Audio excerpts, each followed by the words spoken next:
Philippe Bertin, les carnets d'un confiné. Chers amis, bonjour.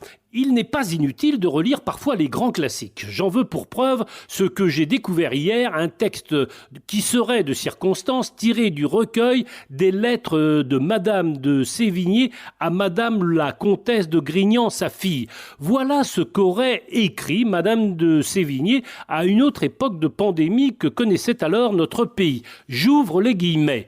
Surtout, ma chère enfant, ne venez point à Paris, plus personne ne sort de peur de voir ce fléau s'abattre sur nous. Il se propage comme un feu de bois sec.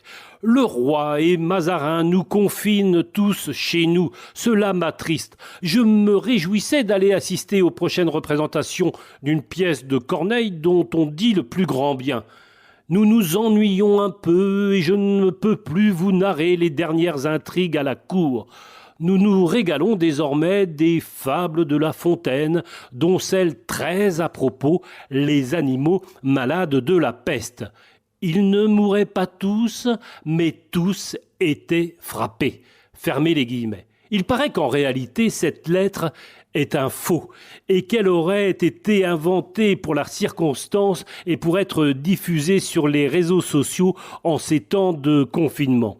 Ce qui est vrai, par contre, c'est que cette fable de La Fontaine existe bien, elle, et que la correspondance entre Madame de Sévigné et sa fille existe bien aussi. Elle dura un quart de siècle. La première des nombreuses lettres qui nous sont parvenues date de 1671. C'était donc il y a près de 350 ans. Vous ne trouvez pas que ça fait tout ça un petit goût de revenez-y ? Allez, portez-vous bien, prenez soin de vous, lisez ou relisez les fables de La Fontaine et les lettres de Madame de Sévigné, et à demain. Philippe Bertin, les carnets d'un confiné. Podcast by Tendance Ouest.